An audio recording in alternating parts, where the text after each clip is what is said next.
Muito bem, pessoal, vamos aqui retomar as nossas aulas falando sobre os conceitos fundamentais da óptica, tá? Lembrando aqui que nas aulas anteriores nós tratamos sobre os princípios da óptica geométrica e finalizamos tratando sobre as suas consequências. E aí as consequências, né, que a gente conheceu, tá? Era a sombra e a penumbra. E dependendo da fonte, se é um pontiforme ou uma fonte extensa, tá? Nós teremos aí alguns efeitos diferentes, tá bom? Nós teremos uma sombra, né? Umbra ou uma penumbra, ou as duas coisas, né? A parte que é sombra, que é a umbra, a sombra mais escura, e a penumbra, que é a sombra mais clara. A gente pode ter as duas coisas na mesma situação, tá bom? Então, como aqui, né, num dos eclipses solares, né, o eclipse solar, essa região aqui mais escura é a umbra, e essa região aqui mais clara, também uma região de sombra, tá, é chamada de penumbra. Só que nesse único ponto aqui mais escuro é onde está acontecendo o eclipse total, tá, do Sol. Mas vamos adiante. Lembrando que é também pelos princípios da, op, da óptica geométrica que, que explicam as fases da Lua, tá bom? A Lua ela passa parcialmente, né, pela sombra da Terra e isso vai produzindo o que nós conhecemos como fases, tá bom? Da Lua.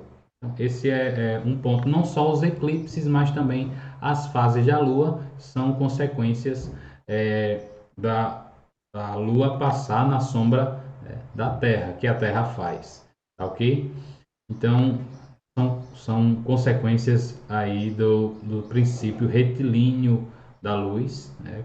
Principalmente a luz caminhando em linha reta, tá bom? E o princípio da independência dos raios, tá ok? Então, a junção basicamente desses dois princípios, eles formam aí esses fenômenos que nós conhecemos como sombra penumbra, ok?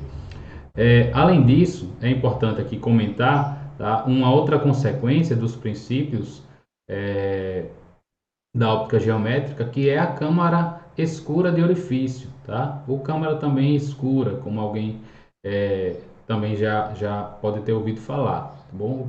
A ideia da câmara escura é o que explica, é o que justifica o funcionamento, por exemplo, de câmeras, tá? Inclusive também como funciona o nosso olho, tá? O nosso olho ele tem uma abertura, uma entrada, tá? Que é a pupila, essa partezinha pretinha, escurinha do nosso olho, certo? Ela é a abertura que permite a entrada da luz dos nossos olhos.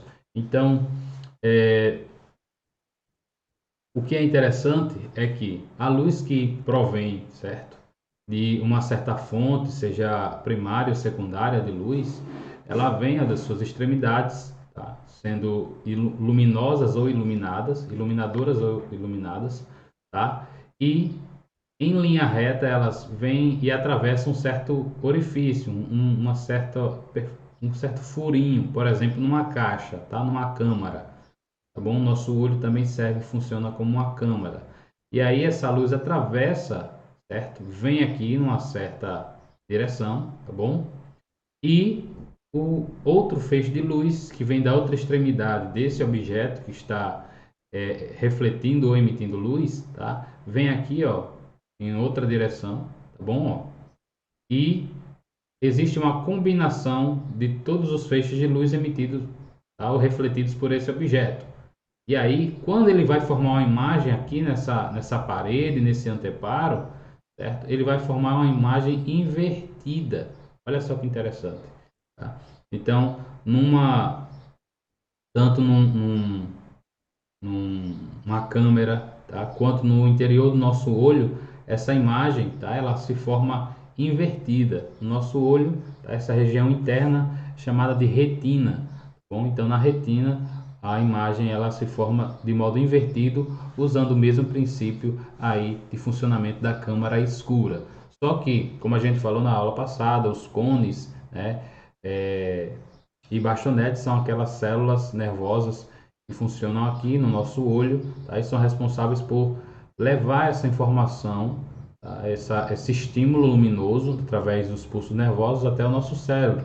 E nosso cérebro, por sua vez, vai fazer a decodificação, vai interpretar essa imagem que está entrando no nosso olho, tá? E aí ele inverte novamente, colocando a imagem, né, do objeto no seu sentido normal, no seu sentido real, tá bom? Como a imagem está para cima, então a gente vai ver para cima como ele é. Só que dentro do nosso olho, a imagem é invertida e nosso cérebro inverte de volta, tá? Deixa normal o sentido, né, do objeto, tá bom? Que a gente está enxergando. Muito bem. Professor, Hoje, tem algumas pessoas que eu vi na TV uma vez que algumas pessoas elas escrevem de cabeça para baixo. Tem uma relação com isso? eu não tenho conhecimento em profundidade em relação a isso, Jamile. Se tem relação ou não, eu não tenho essa informação, tá? É possível que sim, é possível que sim, que seja aí algum problema nessas células nervosas aí essas células ópticas, tá? Que funcionam no nosso olho. Pode haver algum problema desse tipo, tá? Pode ser algum problema de malformação no cérebro, eu não posso afirmar nada, mas possivelmente existe uma relação direta com isso, tá bom? A gente vai mais à frente tratar sobre, nas aulas futuras, né, sobre o olho humano de modo mais específico e a gente vai ver alguns efeitos da visão. A gente vai conseguir compreender melhor essa ideia que eu estou comentando agora, tá bom? Eu estou só antecipando, tá bom? Mas é uma ideia que já surge a partir desse fenômeno aqui da câmara escura, tá certo? E aqui, tá? Só lembrando que relação matemática é essa. Aqui é a imagem, tá? O tamanho aqui da imagem, o tamanho do objeto, certo? Essa relação imagem por objeto é a mesma da distância, tá? Da imagem aqui na câmara, tá? Para a distância do objeto, tá? Até a câmara, tá bom? Aqui a profundidade da câmara, tá? É o P', e a distância do objeto até a câmara, tá? É o P. Então essa relação entre P', tá? A profundidade da câmara e a distância do objeto até a câmara, tá? É recíproca a o tamanho da imagem com o tamanho do objeto, tá bom? Essa relação aqui é válida e a gente pode até fazer aplicações dessa relação aqui com outros problemas que vocês podem ver lá no livro de vocês. Tá? Acredito eu que no livro de vocês, na página, eu não tenho certeza se vocês resolveram essa atividade, mas na página aqui de número 136, tá? Vocês têm aí uma 136 e 137. Tem algumas questões que se resolvem utilizando essa relação aqui, tá bom? A altura do objeto, né? A altura da imagem, e aí a sombra do objeto, a sombra da imagem. Essa relação aí é válida para esses efeitos produzidos pelos princípios da óptica, tá bom? Geométrica. Bem, tratando aqui, continuando, tá? Falando sobre os fenômenos agora da óptica geométrica, tá? Vamos falar aqui sobre esses fenômenos, tá? Dando destaque, tá? A reflexão, a refração e a absorção da luz. Sempre que um objeto, tá? Ele tem contato com a luz, ele pode refletir, refratar e absorver. Depende apenas da origem, tá? De que material é feito esse objeto, tá bom? Esse corpo. Então aqui, como mostra o nosso slide, a imagem ao lado ela mostra que a luz, ao incidir sobre uma certa superfície, ela pode se comportar desses modos. Pode ser refletida pela superfície, por isso a gente consegue ver, tá? no caso a superfície da água, por exemplo. A gente consegue ver a água, porque ela está sendo refletida. Posteriormente, a luz está sendo refratada, porque ela passa do ar para a água, e a gente consegue aí ver o que está dentro da água, tá? E a luz consegue penetrar, ela consegue atravessar, transpassar aí a água. E também a luz é absorvida pela água. Por quê, professor? Porque parte da luz, tá? Parte da luz que é refratada e refletida não é na sua totalidade. Parte dessa energia que a luz transporta, ela é absorvida. Então a gente acaba não enxergando esse corpo, essa superfície, na mesma intensidade, tá? Da luz que incide. Então parte da luz que incide sobre esse objeto, ela acaba sendo absorvida. E aí isso já diminui a intensidade da luz que esse objeto está refletindo, tá bom? Mas vamos aqui à frente para a gente comentar melhor sobre esses efeitos, tá? A ideia de reflexão da luz que a gente já comentou, tá? Quando a gente tratou sobre ondulatória, tá bom? É um fenômeno que permite a luz retornar para o meio de incidência. Então, a luz, ela vem de uma certa fonte, tá? Ela incide sobre uma superfície e quando ela retorna para esse meio, no caso, por exemplo, pode ser o ar, então a gente tem a reflexão, tá bom? E essa reflexão ela pode ser de dois tipos. Ela pode ser regular, quando a superfície ela é plana, tá? E ela pode ser difusa, quando a superfície ela é irregular, tá bom? Quando ela tem ondulações, quando ela não é uniforme, então isso pode gerar uma reflexão difusa. Por exemplo, geralmente quando você tem uma superfície de um líquido, quando, por exemplo, da água, quando você tem ondulações, então a superfície ela fica difusa. Quando ela está aquela calmaria, né, você já tem uma superfície já lisa, uma superfície que reflete a luz para o meio de incidência com a mesma inclinação aqui, com o mesmo ângulo, ó, de incidência, tá? Ela reflete aqui o ângulo de reflexão. Quando é uma superfície difusa, ela não tem, ó, ângulos de reflexões bem definidos, tá? A luz pode vir e refletir em um sentido diferente daquele que houve a incidência, tá bom? Tranquilo até aí? Podemos passar para o próximo? Aham, tá tudo tranquilo.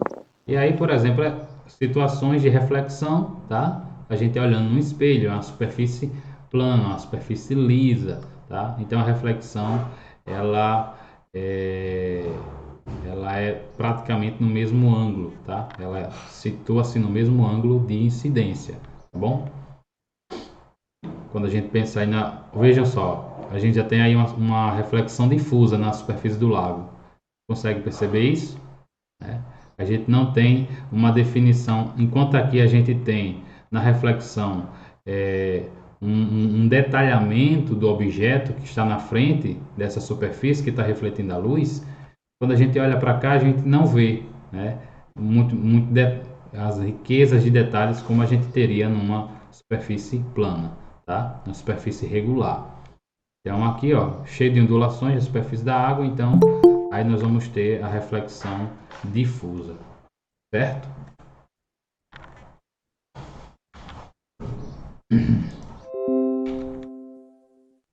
Muito bem.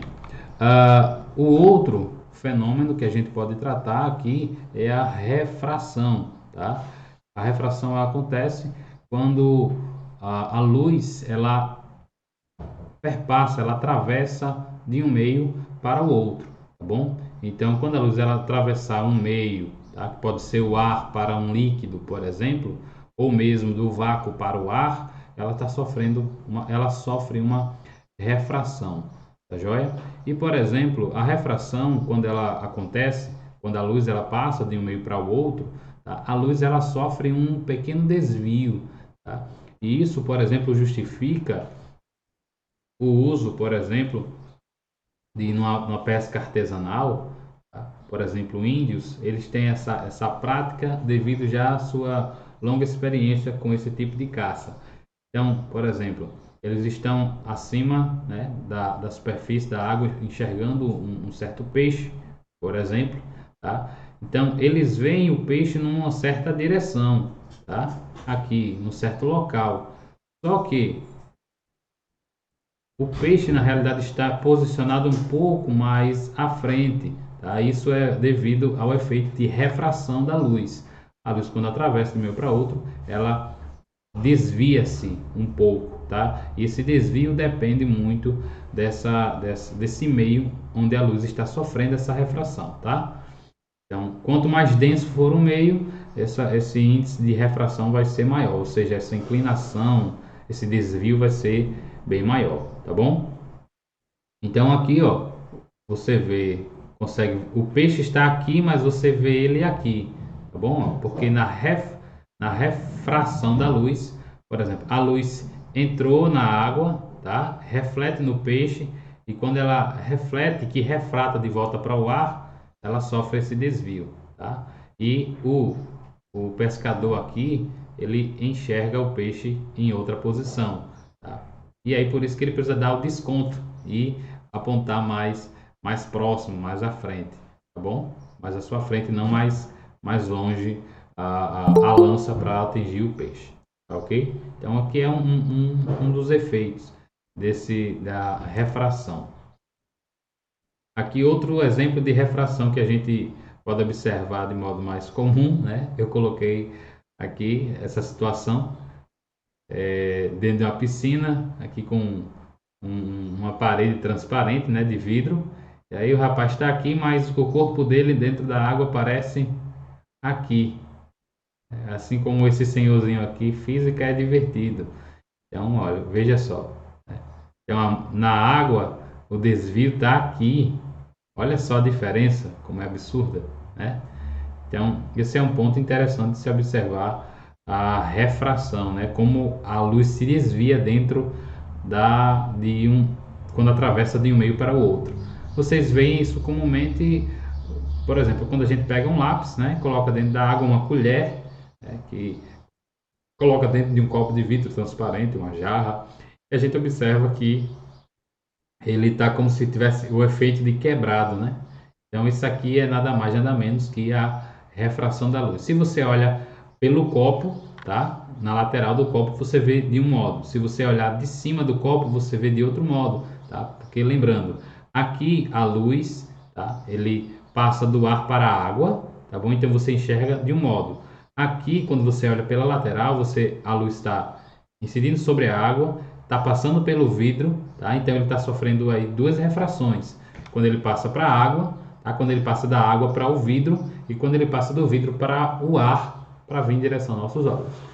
Então ele está sofrendo outras refrações quando a gente olha pelo lado, pelo vidro. Quando a gente olha por cima, pela água, a gente vê a refração acontecendo, mas de um modo mais simples, tá bom? A gente também tem um costume de observar, né, nessas situações, até uma pessoa ficando mais cheinha ou mais magra, né? Dependendo da situação, claro, da densidade desse meio, tá bom? No caso aqui, a densidade da água vai interferir muito. Muito bem. E isso justifica até, por exemplo, a seguinte situação, quando o ar, tá? A luz, ela vem quando ela vem do Sol, que é a fonte, nossa principal fonte de luz, certo? E energia. Então, ela vem quando chega na atmosfera da Terra, ela sofre uma refração, tá? Lembrando que a luz caminha em linha reta, só que ao atingir a atmosfera da Terra, ó, ela sofre um pequeno desvio. Então, olha só que interessante, o Sol ainda não apareceu no horizonte, mas ao atingir essa luz do Sol, ao atingir a atmosfera, ela sofre uma refração tal que a pessoa consegue enxergar o Sol já no horizonte. Tá? O Sol nem apareceu ainda, mas já é possível vê-lo no horizonte. Olha só que interessante. Então, aliás, já um pouco acima, né? A linha do horizonte é essa aqui, LH, tá? A linha do horizonte. e o Sol já é possível ver um pouco acima da linha do horizonte, é como se o Sol já tivesse nascido, tá? Então, só que na realidade o Sol não apareceu ainda, mas isso é devido ao efeito de refração da luz ao incidir sobre a atmosfera, tá joia? Bem, o terceiro fenômeno que é para a gente citar é o de absorção. Basicamente, no caso do feixe de luz, que não se propaga, no caso do feixe de luz não se propagar no segundo meio, tá? Ocorre devido à absorção da luz pela superfície. Então, esse fenômeno é responsável pelo aquecimento de superfícies em virtude da transformação da energia luminosa em calor, em energia térmica. Tá? Você já percebeu que algumas superfícies elas esquentam com a incidência de luz? Então, elas só esquentaram devido à absorção da luz. Tá? Lembrando que luz é energia, tá? É energia na forma de luz, energia luminosa. Então, se objetos aquecem, tá? Ao absorverem, ao terem luz incidida sobre elas, então elas esquentam, tá bom? Esse efeito é de absorção. Então, de um modo geral, a reflexão, a refração e a absorção, elas podem ocorrer de modo simultâneo, tá bom? Podendo um deles prevalecer mais do que o outro. Por exemplo, a gente sabe, a gente já deve ter comentado isso alguma vez. Por exemplo, vocês já perceberam que durante o dia, né, nós temos no mar, por exemplo, já que a maioria visita a praia constante, mora próximo ao litoral, então durante o dia a água ela é geladinha, né? Só que ao entardecer, de noite, essa água já está um pouco mais quente. Por que a água esquentou, né? A água, ela não só refletiu a luz do sol, que é a nossa maior fonte de luz e energia, mas ela também absorveu. E pelo fato de absorver a luz do sol, é que ela aumentou sua temperatura. E essa mudança de temperatura entre a superfície, por exemplo, da Terra e a superfície do mar, vai fazer ali o que a gente chama de brisa, promover as brisas marítimas, né? A brisa costeira, tá? Também chamada de brisa terrestre. Então, a superfície da Terra reflete a luz, tá? Mas também absorve, por isso esquenta o chão. A gente vai andando, né? Se a gente andar descalço no sol, então a gente vai sentir ali a superfície do solo absorvendo, né? A luz vai esquentar, a gente vai sentir esse calor, vai se queimar também os pés. Quando você anda no sol, as pessoas lhe veem porque você está refletindo, mas também você sente a sua pele esquentando devido à radiação, né? Porque você está absorvendo, tá bom? E a refração, pessoal, ela só acontece quando a luz transpassa, quando a luz atravessa um meio, tá? Como você não é uma superfície translúcida ou transparente, você é um meio opaco, então a luz não lhe atravessa. Tá? Isso aí lembrando aqui que a gente comentou na aula anterior. Então, aqui falando rapidamente sobre a cor dos corpos, né? Bem, a percepção das cores, né, para a gente, ela está associada a três fatores. Qual tipo de luz está incidindo sobre os corpos, tá? A capacidade do nosso olho de diferenciar os estímulos provocados pelas diferentes cores. Então, lembrando lá da aula passada que a gente falou sobre os cones, né, que são responsáveis por identificar as cores, o RGB, né, o red, o vermelho, o green, o verde e o blue do azul.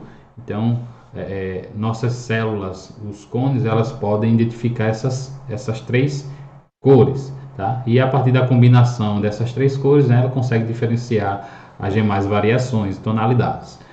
E também, outra coisa que está associada à nossa percepção é os diferentes tipos de materiais e as suas cores distintas.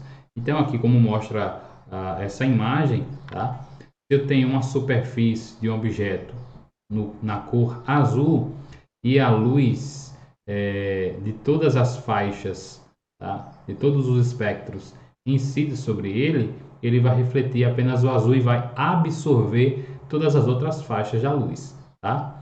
Então, ou também a gente pode lembrar, né, que o branco é responsável por formar todas as cores. A luz do sol, por exemplo, é a luz branca, tá? E ela carrega consigo, ela, quando é decomposta, ela consegue compreender aí todas as cores do espectro, tá bom? E aí quando essa luz branca, ela incide sobre uma certa superfície, ela reflete apenas a cor dessa superfície e absorve todas as demais cores.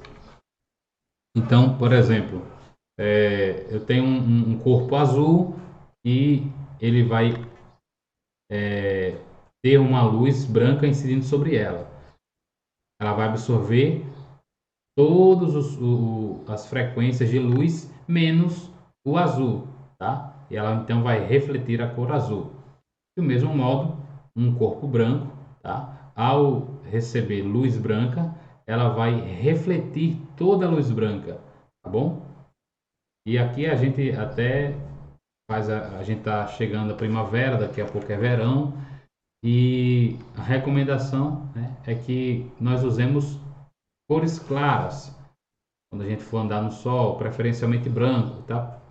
Exatamente por esse motivo, porque o branco ele vai refletir a luz, tá certo? Então, como o branco ele reflete toda a luz, então esse tecido, esse tipo de tom, uma roupa, ele vai esquentar menos, tá? A absorção vai ser praticamente insignificativa. Porém, um corpo negro, ele absorve toda a luz, certo? E aí, por exemplo, você andando com uma camisa, uma roupa escura, no sol, vai esquentar bastante, justamente devido a essa propriedade dos corpos, tá bom? Então, o material e a cor dos corpos vai interferir no modo como nós enxergamos esse objeto, tá? Ainda podemos citar os corpos que são transparentes, apenas para algumas cores, tá? Isso é muito visto em filtros, tá? De câmeras, e a gente usa muito isso no celular, né? Temos vários filtros para deixar a imagem da foto com um tom diferente, tá bom? Então, esse filtro ele serve para permitir a passagem apenas de um certo tipo de cor, tá bom? Como aqui a gente vê, tá? Aqui normal, tá? Como é a imagem propriamente, e aqui com o filtro verde, ó. Então, aqui eu já deixo de enxergar o azul para enxergar um pouco mais esverdeado. Então, enfim, existem vários tipos de filtro, inclusive tem óculos, né? A gente já comentou isso, tem óculos que eles vêm com o filtro amarelo, né? Que eles vêm com filtro verde, enfim, vermelho e assim por diante, tá? Que é justamente azul por causa da radiação que é emitida pelos computadores, pela TV, pelo celular, né? A radiação azul ela agride bastante a nossa visão e é responsável por alguns problemas de visão já desde cedo, de crianças que mal fazem 1, 2 anos, já estão ali em cima de um tablet, de um celular assistindo, e isso gera alguns problemas, né, assim, bem precoces na visão dessa criança que deveria desenvolver esses problemas lá para a fase adulta, né, para a velhice, ela desenvolve aí de modo bem precoce, já na sua infância. Bem, e aí, se você espalhar algumas gotículas de água, alguém de repente estava aguando aí a grama, molhando aí o chão, de repente lavando, percebeu que essa luz que você estava, aliás, essa água que você estava aí espalhando, né, jogando aí no chão, de repente começou a formar um pequeno arco-íris, né? As gotículas começaram a entrar em contato com a luz do sol de modo direto e começou a formar várias cores, parecendo um arco-íris. Também você pode ver isso espalhando algumas gotículas de água na superfície de uma tela de uma TV, tá? Ou mesmo de um computador, com esses aparelhos ligados. Você aproximar bem os olhos, tá? dessas gotas de água, você vai perceber que a tela é composta por fileiras, tá? De pequenos pontos luminosos, cujas cores são o vermelho, o verde e o azul, como a gente já tratou anteriormente. Isso se trata do RGB, tá? Empregado nos equipamentos que produzem imagens, tá? Então, essas gotinhas aí, lembrando, gente, pelo amor de Deus, não vão jogar a água para poder enxergar esse efeito, não, na TV, nem no computador, daqui a pouco você vai queimar, né? Então tome muito cuidado com isso, tá? É só uma ideia, claro, você pode fazer, mas de modo bem discreto.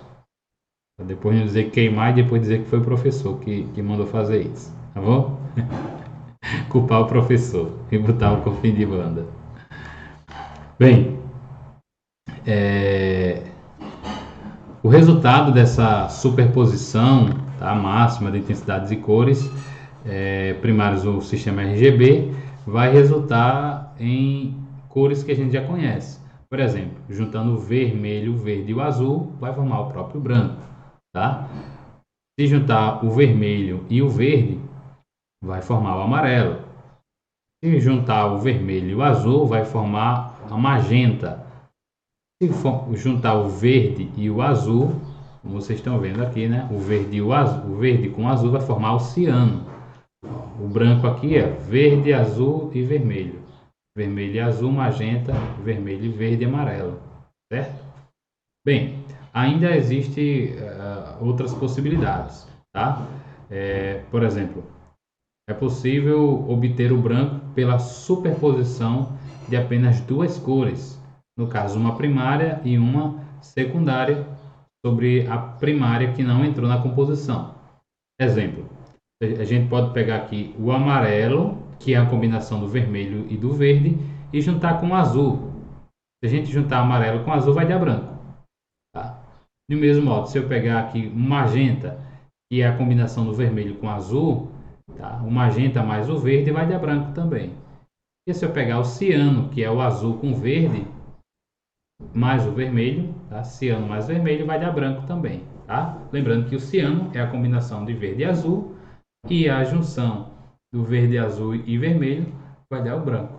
Tá? Então, é possível fazer obter essas cores através dessa superposição. E aí a gente entra na cor dos corpos, tá? Falando aqui sobre o céu. A gente já tem até uma música que diz assim, né? Me diz por que o céu é azul. E aí também vai acrescentar a pergunta, e por que é azul durante o dia e por que é avermelhado ao nascer e pôr do sol? Bem, aqui eu vou, antes de tratar sobre isso, agora são 10 horas e 8 minutos, eu vou sugerir que a gente dê uma pausa de 10 minutos, como está no horário, tá? De 10 às 10, tá? De 10 e 10 até as 10 e 20, é a pausa de 10 minutos, a gente retorna, tá? Continuando aqui com o restante da aula, tá bom? Pode ser, gente?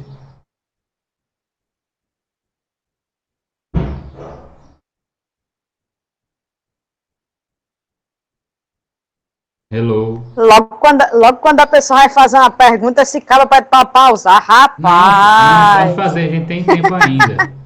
Pode fazer, Leite. Anderson, se o pôr do sol é avermelhado aqui na Terra, por que o pôr do sol lá em Marte é azul? Porque eu já pesquisei para saber e o pôr do sol lá em Marte é azul. Olha, lembrando o seguinte, aqui pra gente, o efeito do pôr do sol está diretamente relacionado à distância, tá?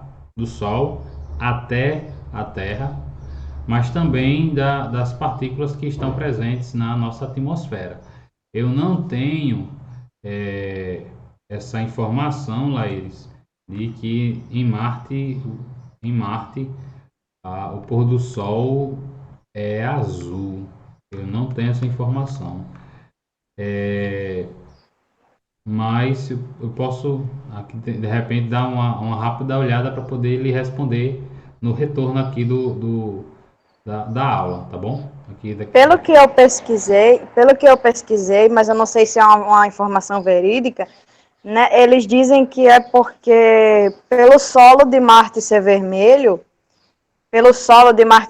ao contrário da atmosfera terrestre aqui, que é azulada por conta que é azulada por conta da água, de todo esse reflexo. Aí é justamente por isso que o efeito é contrário, sabe? O efeito da cor é contrário. Esse é o problema. A resposta que justifica está errada. O céu não é azul por causa do mar, não. Entendeu? Mas a gente vai explicar isso já já no próximo bloco. Tá bom? Mas a questão de Marte, você tem uma concentração no ar de alguns metais, salvo engano. Tá? Eu vou me informar direitinho. Mas a superfície de Marte, aliás, a atmosfera de Marte é bem mais densa do que a nossa, tá? Ela contém uma quantidade de partículas bem maiores do que a nossa, tá bom? E assim, o fato de ser azul eu acho um pouco difícil isso acontecer, mas eu vou me inteirar aqui e já já respondo para vocês, tá bom? E a gente vai tratar sobre a cor do céu, por que é azul e por que é vermelho aqui pra gente, tá bom? E aí a gente faz a mesma aplicação para os outros planetas, tá? Seguindo a mesma lógica, tá bom? Então até daqui a pouco.